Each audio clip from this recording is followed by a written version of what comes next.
नमस्कार साथियों, जानवी आईटीआई के ऑफिशियल यूट्यूब चैनल पर आप सभी का एक बार फिर से तहे दिल से बहुत बहुत स्वागत है। तो साथियों, जैसा कि आप सभी को पता है कि आपको जानवी आईटीआई के यूट्यूब चैनल से बहुत कुछ अपडेट और बहुत ही इंपॉर्टेंट क्लासेस आपको फ्री में मिलती है ये, जो कि आपको बहुत कुछ सिखाती है। तो साथियों, आज फिर से एक ऐसी क्लास हम आप सभी के सामने लेकर के उपस्थित हो चुके हैं जो कि आपके लिए बहुत ही ज़्यादा महत्वपूर्ण साबित होने वाली है। तो साथियों, यहाँ पर जो हमारा आज का टॉपिक होने वाला है ना, वो डीसी जनित्र से होने वाला है। वैसे तो साथियों, आप सभी को पता होगा कि जो डीसी जनित्र हमारा लेसन चल रहा था साथियों, हमने इसकी एक क्लास ऑलरेडी ले ली है। साथियों, एक क्लास हमने इसकी ऑलरेडी ले ली है, ठीक है, एक क्लास हमने इसकी ले ली है। अभी आज की जो क्लास होने वाली है, दूसरी क्लास होने वाली है।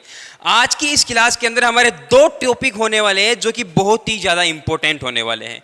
साथियों, पहला होने वाला है फ्लेमिंग के दाहिने हाथ का नियम, दूसरा होने वाला है डीसी जनित्र की कार्य प्रणाली।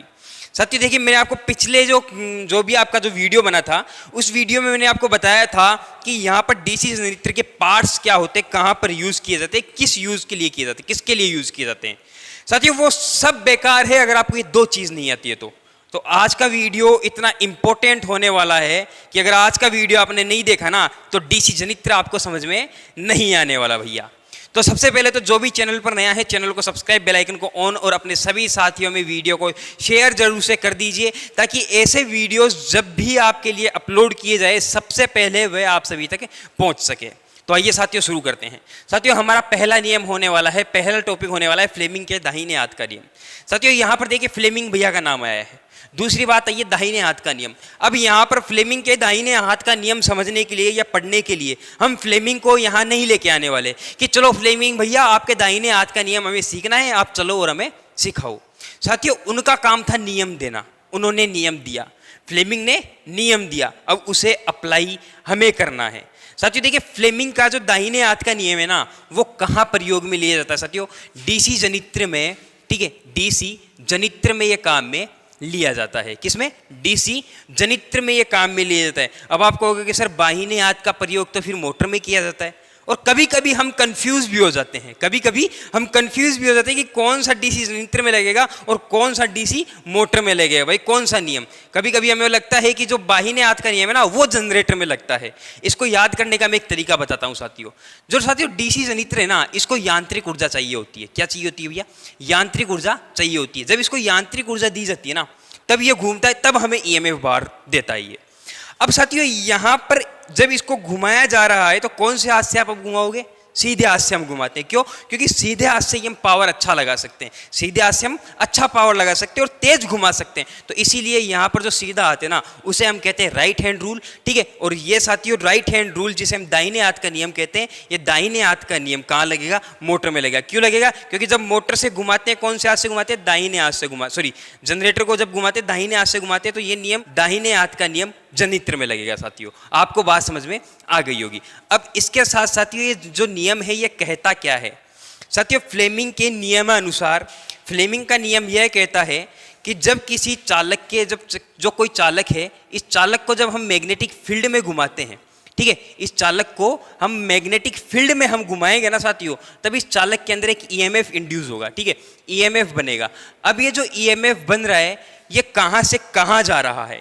ईएमएफ की दिशा ज्ञात करने के लिए हम फ्लेमिंग के दाहिने हाथ का नियम का प्रयोग करते हैं। फ्लेमिंग के दाहिने हाथ के नियम का प्रयोग करते हैं। किसके लिए भैया? हम ईएमएफ की दिशा ज्ञात करने के लिए।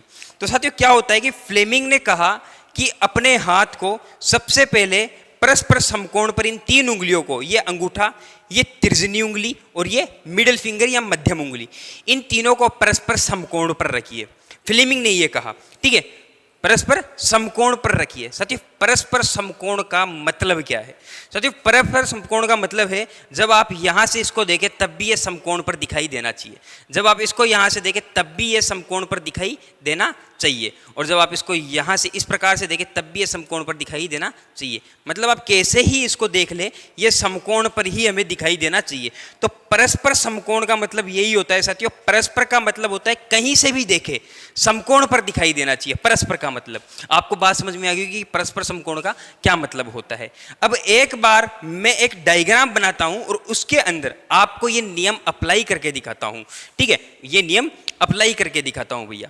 साथियों, क्या होता है कि ये हमारा आर्मेचर होता है, ये हमारा आर्मेचर होता है। आर्मेचर में बहुत सारे चालक कटे हुए थे और वो सारे चालकों के तार कहाँ आते हैं, यहाँ कम्यूटेटर पर आ जाते हैं।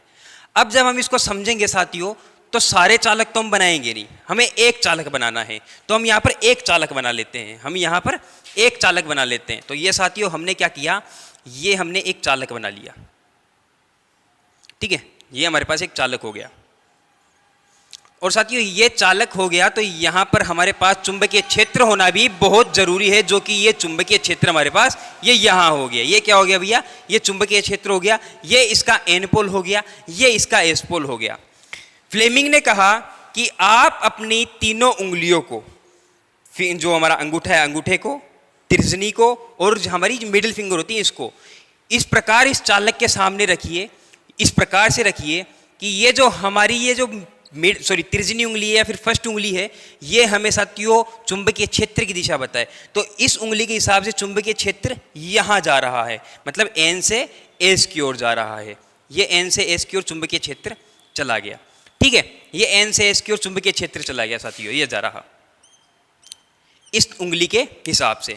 और जब इसी उंगली के हिसाब से साथियों जब चुंबकीय क्षेत्र का हमें पता लगा, तो हमें पता लगा कि हमारा यह वाला जो कंडक्टर है ना, यह वाला जो कंडक्टर है, जिसे हम नाम दे देते हैं ए और बी, ठीक है, ये जो ए बी कंडक्टर है, इस ए बी कंडक्टर के अंदर इसके हिसाब से जो ईएमएफ की दिशा होगी, ईएमएफ की दिशा होगी बी से ए की ओर, बी से ए की ओर। बात समझ में आ गई होगी, ईएमएफ की दिशा बी से ए की ओर। अब जब दूसरे चालक के अंदर, या फिर कहे कि जब एक बार इसकी डायरेक्शन घूमने की रोटेशन भी देख लेते हैं, और जब ये घूमेगा ना साथियों, तो ये इस प्रकार से घूमने वाला है, ये इस प्रकार से। क्यों? क्योंकि अंगूठा हमें दिखा रहा है कि ये बाहर घूमेगा, ठीक है, ये बाहर घूमेगा, तो ये इस प्रकार से हमें घूमने लगेगा। तो साथियों तर्जनी उंगली ने हमें क्या बताया, तर्जनी उंगली ने हमें बताया साथियों चुंबकीय क्षेत्र की दिशा। क्या बताई भैया? चुंबकीय क्षेत्र की दिशा, चुंबकीय क्षेत्र की दिशा, ठीक है साथियों। चुंबकीय क्षेत्र की दिशा किसने बताई? तर्जनी उंगली ने। और यहां पर ये जो हमारी मिडिल फिंगर है, जो मध्यम उंगली है, ठीक है, मध्यम उंगली, मध्यम साथियों, मध्यम उंगली ने हमें क्या बताया? मध्यम उंगली ने बताया हमें ईएमएफ की दिशा। किसकी दिशा भैया? ईएमएफ की दिशा। तो ये ईएमएफ की दिशा, ईएमएफ की दिशा मिडिल फिंगर बताएगी, ये वाली उंगली बताएगी। और इसी के साथ साथ ये जो अंगूठा बता रहा है, अंगूठा, ठीक है, अंगूठा साथियों, ये अंगूठा हमें क्या बताएगा? अंगूठा हमें बताएगा साथियों, अंगूठा हमें बताएगा चालक के, ठीक है, चालक के घूमने की दिशा, घूमने की दिशा। किस प्रकार से बताया है ये मैंने आपको बता दिया है भाई, ये आपको चालक के घूमने की दिशा बताएगा। अब साथियों यहाँ पर ये जो हमारे पास ईएमएफ की दिशा है, ठीक है, ये इस चालक में बी से ए की ओर है, और मैं इस चालक को नाम देता हूं साथियों सी और डी। मैंने ये इसको नाम दे दिया। अब एक बार इस चालक के अंदर भी हम यही नियम अप्लाई करके देखते हैं साथियों। देखिए चुंबकीय क्षेत्र की दिशा तो वही रहेगी। अब यहाँ पर मैं अगर यहाँ पर देखिए चुंबकीय क्षेत्र की दिशा बिल्कुल ये वाली उंगलियां में बता रही है। अब यहाँ पर जो ईएमएफ की दिशा बता रही है नीचे की ओर आ रही है, नीचे की ओर आ रही है। पहले ऊपर की ओर जा रहा था और अब नीचे की ओर आ रही है, तो ये ईएमएफ की दिशा नीचे की ओर आ गई है, ये ईएमएफ की दिशा नीचे की ओर आ गई है, ठीक है। और इसके हिसाब से अब देखिए पहले जो हमारा चालक था कुछ इस प्रकार से घूमता हुआ, मतलब यहां से निकला और इस प्रकार घूम रहा था, तो यहां से साथियों इस उंगली के हिसाब से ये बाहर आ रहा था, अब यहां पर इसके हिसाब से ये अंदर जाएगा। तो भैया कोई गलत थोड़ी है। देखिए मैं एक बार एग्जांपल देता हूं, ये एक आर्मेचर आप मान सकते हैं, इस प्रकार से ये पड़ा है। देखिए कहा जाता है कि ये इस प्रकार से घूम रहा है, ये इस प्रकार से, मतलब ये इस प्रकार से, तो इस हिसाब से ये वाला जो कोना है बाहर आना चाहिए, तो ये बिल्कुल बाहर आएगा। और जब इस कंडक्टर के अंदर देखूंगा तो ये कोना अंदर जाना चाहिए, तो ये देखिए अंदर जा रहा है भैया। तो इस प्रकार से हमारा चालक घूमता है। भाई अभी तक आपने फ्लेमिंग का दाहिने हाथ का नियम अप्लाई करना सीख लिया कि जनरेटर के अंदर ये दाहिने हाथ का नियम अप्लाई कैसे किया जा रहा है, ठीक है, अप्लाई कैसे किया जा रहा है। अब इसी नियम से हम यह देखेंगे कि डीसी जनरेटर के अंदर जो ईएमएफ बन रहा है वो ईएमएफ हमें बाहर तक किस प्रकार से मिल रहा है। भाई उत्पन्न तो एसी होता है, अब वो एसी कैसे उत्पन्न होता है वो भी मैं आपको बताऊंगा, और एसी को डीसी में कैसे बदला जाता है वो भी मैं आपको बताऊंगा। तो साथियों इसके लिए मुझे कुछ डायग्राम्स की आवश्यकता होगी, मैं बना लेता हूं, तब तक आप वेट कीजिए। तो साथियों अब इसी के साथ आगे बढ़ते हैं। मैंने कुछ डायग्राम्स यहाँ पर तैयार किया आप सभी के लिए। ये डायग्राम नंबर ए है, ठीक है, ये डायग्राम नंबर बी है साथियों, ये डायग्राम नंबर सी है, ये डी है और ये ई है। अब इसी डायग्राम से हम समझेंगे कि कोई भी जनरेटर अपने आर्मेचर के अंदर एसी किस प्रकार से बनाता है, एसी किस प्रकार से बनाता है। तो साथियों आइए शुरू करते हैं। साथियों क्या है कि आपको ये कंडीशन जो दिखाई दे रही है, ये जो चालक की कंडीशन है, चालक की कंडीशन अभी फिलहाल ये वाली है। मैं एक बार क्या करता हूँ, ये जो हमारे पास ये जो डायग्राम है इसको मैं दो भागों में पार्ट कर, देखिए सारे डायग्राम एक ही है, सारे डायग्राम एक ही है, और मैं इसको नाम देता हूँ साथियों प्लस और इसको नाम दे देता हूँ माइनस। ठीक है, अभी देखना यहाँ पर एसी किस प्रकार से बनती है। अभी हमारे पास साथियों ये जो चालक है इसकी कंडीशन कुछ इस प्रकार से है, इसकी कंडीशन कुछ इस प्रकार से है। जो ए वाला पार्ट है ये वाला है, बी वाला पार्ट ये वाला है। ठीक है, और साथियों क्या होगा कि जब ये वाली कंडीशन चालक की रहेगी तो कंडीशन नंबर 0, ठीक है, कंडीशन 0 रहेगी, मतलब ये 0 पर रहेगा। ये चालक अभी हमारी 0 की पोजीशन पे है। और साथियों अभी ये कंडीशन है तो धीरे धीरे धीरे धीरे ये घूमेगा, और धीरे धीरे धीरे धीरे जब घूमेगा तो यहाँ पर ये वाली कंडीशन आएगी। और जब ये कंडीशन आएगी साथियों, ए और बी पहले नीचे था, ए और बी पहले नीचे था, अब ए और बी यहाँ आ जाएगा। ठीक है, और कंडीशन ये बन जाएगी। और साथियों जैसे ही ये कंडीशन बनती है ना, तो यहाँ पर हमारा जो अब चालक है वो 90 डिग्री पर है, मतलब चालक की ये वाली स्थिति साथियों 90 डिग्री की है। और साथियों यही वो स्थिति है जिसमें सबसे ज़्यादा, ठीक है, सबसे ज़्यादा ईएमएफ हमें मिलता है, सबसे ज़्यादा ईएमएफ हमें मिलता है साथियों। इसी स्थिति में सबसे ज़्यादा ईएमएफ इंड्यूस होता है। अब साथियों यहाँ पर इतनी बात आ गई, पहले चालक की दिशा ये थी, अब चालक ये था। ठीक है, अब चालक ये बन गया। अब साथियों धीरे धीरे धीरे हमारा ये प्लस में चला गया। अब जब इसके अंदर आप ये राइट हैंड रूल लगाएंगे तो इस चालक के अंदर देखिए अभी ईएमएफ की दिशा ऊपर की ओर है। ठीक है, इसमें ऊपर की ओर है। जब यही चालक साथियों घूम करके कुछ इस प्रकार से आएगा, जब ये स्थिति आ गई, मतलब 180 वाली स्थिति आ गई। अब साथियों 180 के बाद क्या होगा कि इसके अंदर ये जो हमारी वेव है माइनस में जाने लगेगी। क्यों जाने लगेगी? देखिए स्थिति ये आ गई है, बिल्कुल खड़ी वाली स्थिति आ गई। अब जैसे ये यहाँ से घूमेगा ना, तो देखिए माइनस वाली स्थिति में चला गया। यहाँ से ये घूमा, घूमते ही हमारा जो पहले ए और बी जो नीचे था, ठीक है, ए और बी जो नीचे था, जो एन की ओर आया था साथियों, तब प्लस बनना शुरू हुआ था। लेकिन जब देखिए हमारा ए और बी जब हमारा यहाँ पर इस कंडीशन में है और एस की ओर जाने लग रहा है, तब हमारा जो वेव है साथियों माइनस में जाने लग रही है। क्यों? क्योंकि हमारा जो ये वाला पार्ट है, हमारा जो ए और बी जो पहले इस प्रकार था, अब ए और बी इस प्रकार से हो गया है। मतलब इसने अपनी आधा चक्कर पूरा कर लिया, पहले इस प्रकार और अब ये इस प्रकार से आधा चक्कर इसने पूरा किया, तो आधी वेव बनी, तो आधी वेव बनी। अब साथियों इसके बाद क्या होगा, हमारी जो वेव है, ठीक है, ये जाने लगेगी माइनस में। क्यों जाने लगेगी? क्योंकि हमारा जो साथियों ये पॉइंट था ए और ये पॉइंट था जो बी, अब कहाँ जाए साथियों, अब ये इस कंडीशन में, और धीरे धीरे ये माइनस की ओर जाने लगेगा। तो धीरे धीरे हमारी जो वेव है साथियों ये भी माइनस की ओर जाने लगेगी, माइनस की ओर जाने लगेगी। और कुछ देर बाद कंडीशन फिर से यह बन जाएगी, कंडीशन फिर से यह बन जाएगी। क्यों बन जाएगी भैया? पहले इस प्रकार से था, फिर ये इस प्रकार से हो गया, फिर ये इस प्रकार से हो गया, और अब ये माइनस में चला गया, अब ये माइनस में चला गया। तो माइनस में साथियों देखिए ये वाली कंडीशन थी, अब ये कंडीशन हो गई, मतलब पूरा आधा राउंड हो चुका है। ठीक है, आधे राउंड से भी ज़्यादा हो गया, 270 डिग्री पर पहुंच चुका है। और साथियों जो लास्ट वाली कंडीशन होगी ना, ये कंडीशन होगी ये वाली, मतलब ये पूरा चालक घूम चुका है, ये पूरा चालक घूम चुका है।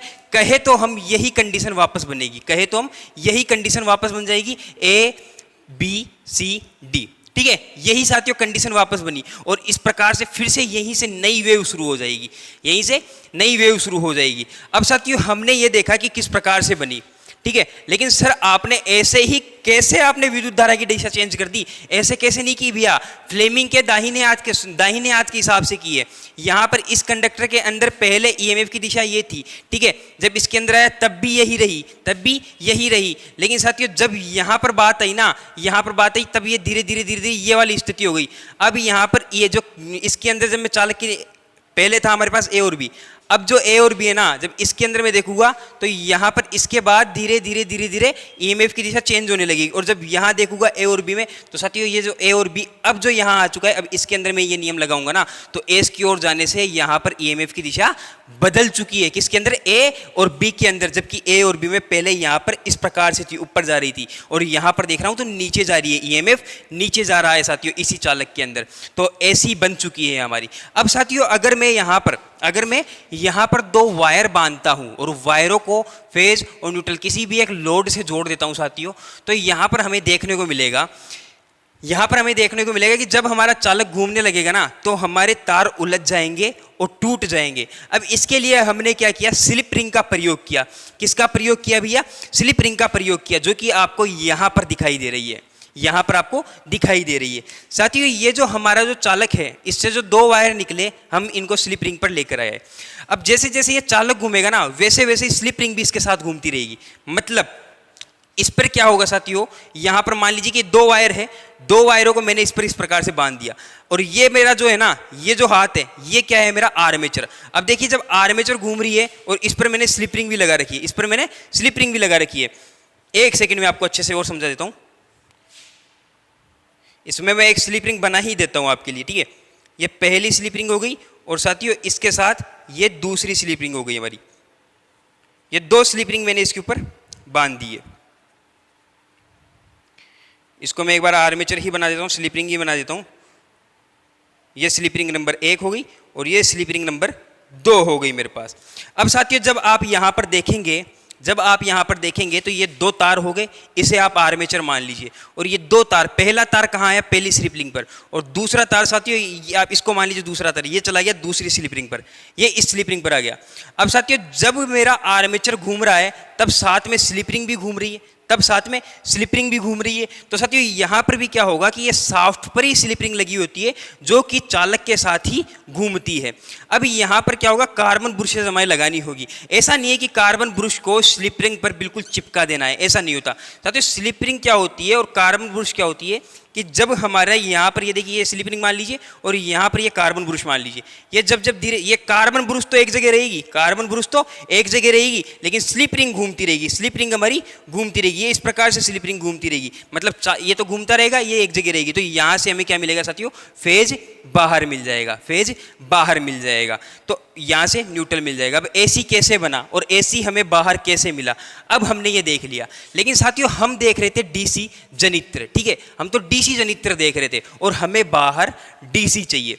अब ये डीसी हमें बाहर किस प्रकार से मिलेगा और कैसे मिलेगा वो देखते हैं। साथियों मैंने क्या किया, अब यहाँ से इसको हटा दिया, और इसको हटा करके मैंने यहाँ पर साथियों 2 कम्यूटेटर, ठीक है, एक कम्यूटेटर काम में ले लिया।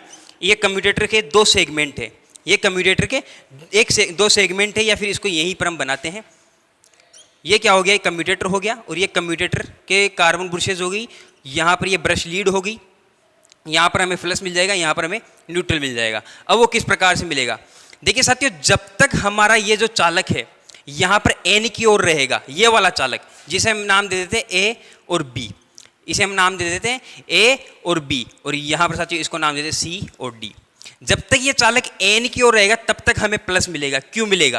क्योंकि जब हमने इसके अंदर साथियों ईएमएफ की दिशा देखी तो ईएमएफ की दिशा ऊपर जा रही थी, ईएमएफ की दिशा ऊपर जा रही थी। जैसे कि ये वाली कंडीशन ही है, ठीक है, ये वाली कंडीशन ही है, तो ईएमएफ की दिशा ऊपर जा रही थी। लेकिन साथियों जब ए और बी घूम करके यहाँ पर इस प्रकार से आ जाता है, ये ए हो गया और ये बी हो गया, इसके अंदर जब हम इसी चालक के अंदर ए और बी, पहले यहाँ था, इस ओर था एन की ओर, अब वो घूमकर एस की ओर चला गया, और जब एस की ओर जा रहा है, अब इसके अंदर अगर हम ये अब नियम अप्लाई करते हैं तो यहाँ पर साथियों जो ईएमएफ की दिशा है नीचे की ओर जा रही है, ईएमएफ की दिशा नीचे की ओर जा रही है। तो साथियों ईएमएफ की दिशा ए और बी में यहाँ तो ऊपर थी, लेकिन यहाँ नीचे चली गई, यहाँ नीचे चली गई। और साथियों अगर बात करें हम एसी की फुल फॉर्म की, तो एसी की फुल फॉर्म यही कहती है कि विद्युत धारा अपना मान व दिशा समय के साथ चेंज करनी चाहिए। तो यहाँ पर मान भी चेंज हुआ, दिशा भी चेंज हुई, और एसी की वेव किस प्रकार बनी हमने ये भी देखा। और अब हमने क्या कर लिया, यहाँ पर कार्बन ब्रश लगा ली, अब हमने यहाँ पर कार्बन ब्रश लगा ली, और जब हमने साथियों यहाँ पर कार्बन ब्रश के नीचे कम्यूटेटर काम में लिया, ठीक है, स्लिप रिंग की जगह कम्यूटेटर काम में लिया, तब हमें यहाँ पर डीसी मिलने लगेगी, डीसी मिलने लगेगी। अब इसकी वेव देखते हैं साथियों कि इसकी वेव क्यों बन रही है डीसी की। साथियों यहाँ पर अभी जो हमारे पास ये जो आर्मेचर है ना, और इस आर्मेचर में ये जो 2 कम्यूटेटर सेगमेंट्स लगे हुए, ये कम्यूटेटर सेगमेंट्स कुछ इस प्रकार के डीसी बनाएंगे, ये कम्यूटेटर सेगमेंट्स कुछ इस प्रकार की डीसी बनाएंगे। क्यों बनाएंगे? क्योंकि साथियों देखिए यहाँ से ये चालक घूमा था, ये चालक की स्थिति मान लीजिए कि ये चालक घूम रहा है, ये चालक की स्थिति ये वाली है, तब तक ये प्लस में है, ठीक है। लेकिन यहाँ पर हमने तब क्या लगा रखी थी, स्लिप रिंग काम में ले रही थी, हम यहाँ पर स्लिप रिंग काम में ले रहे थे। तो जब ये चालक साथियों ए और बी जब एन की ओर था, तब भी हमें यहाँ पर प्लस ही मिल रहा था, तब भी हमें यहाँ पर प्लस ही मिल रहा था। लेकिन जब ये चालक घूम करके ए और बी एस की ओर चला गया है, ठीक है, तो इसके अंदर इसकी डायरेक्शन चेंज हो चुकी थी, इसके अंदर इसकी डायरेक्शन चेंज हो रखी थी, और इसीलिए हमने यहाँ पर जो स्लिप काम में ली थी ना साथियों, इसकी वजह से हमारी वेव कुछ इस प्रकार की बन रही थी। लेकिन अब हम क्या करेंगे, इस स्लिप को सिर्फ आधा आधा ही काम में लेंगे, इस स्लिप को सिर्फ आधा आधा ही काम में लेंगे। इससे क्या होगा साथियों, इसको आधा काम में लेने से यहाँ पर जैसे ही ये हमारी जो वेव है साथियों माइनस में जाने लगेगी, ठीक है, माइनस में जब जाने लगेगा हमारा ये स्थिति आएगी। इस स्थिति के बाद साथियों यहाँ से ये जो कम्यूटेटर सेगमेंट अभी माइनस की ओर है, एस की ओर है, ये कम्यूटेटर सेगमेंट साथियों यहाँ पर इस कार्बन ब्रश पर आ जाएगा, B1 पर आ गया है। ये B1 है, ये B2 है, ठीक है, ब्रश 1 मान लीजिए, ब्रश 2 मान लीजिए, मतलब कार्बन सेगमेंट चेंज हुआ है, ब्रश अपनी जगह है। तो यहाँ पर साथियों जब D और C घूमकर वापस यहाँ पर आ जाएगा, D और C जब यहाँ आ जाएगा ना साथियों, तब इसके अंदर इसकी जो वेव है ऊपर रहेगी। फिर से साथियों क्या होगा, फिर से यहाँ पर A और B आएगा, फिर से यहाँ पर A और B आएगा। तो यहाँ पर साथियों A और B आ गया। तो पहले देखिए चालक घूम रहा है, लेकिन इस ओर जो भी चालक आ रहा है ना, उसका जो ईएमएफ की डायरेक्शन है हमेशा एक ही है, ऊपर ही जा रही है। ईएमएफ की डायरेक्शन ऊपर ही जा रही है, मतलब प्लस की ओर ही जा रही है। तो यहाँ पर साथियों हमारी जो वेव बनेगी कुछ इस प्रकार से बनेगी। ये वेव हमारी माइनस में जाने ही नहीं देगा। क्यों नहीं जाने देगा, क्योंकि यहाँ पर साथियों कम्यूटेटर काम कर रहा है, और कम्यूटेटर का काम क्या है, जो आर्मेचर में साथियों एसी बन रहा है, इसको बाहर डीसी के रूप में लेना। आपको इतनी बात समझ में आ गई होगी। तो साथियों ये एक छोटी सी हमारी जो होती है डीसी की जो कैसे बनाई जा रही है जनरेटर के द्वारा, ये वर्किंग प्रोसेस होती है। अगर साथियों इस वर्किंग प्रोसेस में आपको थोड़ी सी भी समस्या है ना, तो आप कमेंट कर सकते हैं। वैसे मैं इसके लिए एक प्रोजेक्ट तैयार कर रहा हूं जो कि पूरा फर्नीचर का होगा, जिसके अंदर आपको ये और भी अच्छे से समझ में आ सकेगी। तो धन्यवाद साथियों, हमारे साथ लास्ट तक बने रहने के लिए आप सभी का बहुत बहुत धन्यवाद। साथियों वेट कीजिए जब तक वो फर्नीचर का एनिमेशन ना बन जाए कि किस प्रकार से ये इसके अंदर एसी और डीसी काम कर रही है, वो आपको अच्छे से समझाया जाएगा। अभी के लिए इतना ही काफ़ी है। धन्यवाद साथियों, हमारे साथ लास्ट तक बने रहने के लिए आप सभी का बहुत बहुत धन्यवाद।